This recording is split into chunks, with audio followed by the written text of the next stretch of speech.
Hey, this is Paul the Molo Lazenby, and you're listening to AngryMarks.com. There's a lot of fans, a lot of people on the internet there. They talk about that. They want me back in the UFC, but I'm not gonna beg anybody to be back in the UFC. I'm gonna do my thing. If it's the thing happen. Now, I want to go back a little bit. I want to know about the Ultimate Fighter house itself. You were on season 4. We had another member from that season, Chris Lytle, on a couple of months ago. I'll ask you the same question. What was your favorite moment inside the Fighter house? Oh man, it was a lot. Actually, the first win I have in the house, because that was my first UFC victory. It's not in the record, but I was losing my first my first 3 fights in the UFC, and that was finally my first win inside the UFC octagon in the house. But all this thing, the fight between Matt Serra and Matt Hughes, that was hilarious. The Rich Franklin, advice for Matt Serra, then start the fight on one knee. That was really funny. But, I'm really lucky that I was with this team. We had a really good connection all together, the great team. And I'm still good friend with them, with Matt Serra, Chris Lytle, Scott Smith. I'm still good friend with them. Now, have you caught the current live season? Did you watch any of the 2.5-hour premiere episode last week? No, I missed it. Okay. What do you think is the concept of a live season as opposed to a tape season? Do you think it'd be more unpredictability, or what do you expect to see from this season?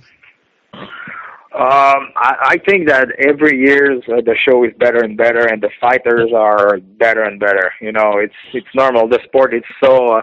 The sport is so good right now. All the athletes are better and better, and the concept of live TV, it's always better than when it's recorded, because it's always the unexpected. They can't cut anything.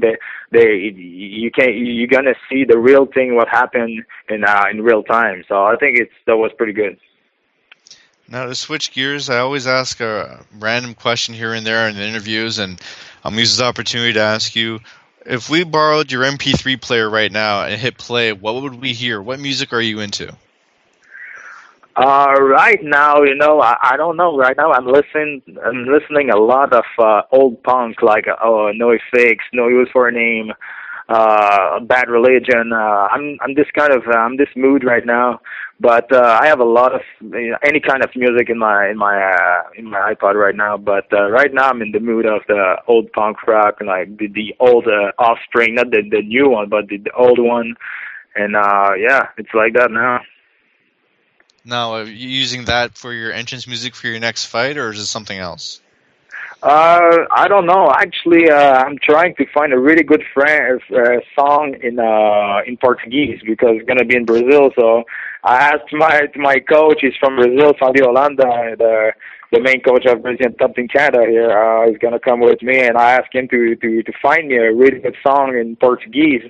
And he's on this. He's trying now to find that. But I'm not decided. I'm not done yet with that. I have to have the right song, but for sure it's gonna be in Portuguese, and trying to put the crowd on my side over there. Now, I'll ask you another question in regards to music. What is one song you heard someone else come out to that just made you laugh? What was the most ridiculous entrance music you've heard? The Kung Fu fighting, it's pretty bad. There's another one, the Hulk Hogan song that Tom Lawler came in. I don't remember which UFC was, but that was pretty good. All right, Patrick. Both Peter and I are big hockey fans. He supports the Maple Leafs, so I gotta ask: are you a big Habs fan, or do you have a favorite hockey team? You know what? For sure, I like the Habs, and because I'm in Montreal, and I like watching hockey. Actually, I'm a good friend with Rick Nash too. So I'm not a fan of the Blue Jackets, Columbus Blue Jacket, but I really hope Nash is gonna get traded this summer, and I'm hoping maybe he's gonna go to Toronto, and I'll be able to go to see him often, because in Columbus they're not coming here very often. So if he's going to Maple Leaf, I'll be at the Toronto Center. I'll be at the center more often and to watch him play.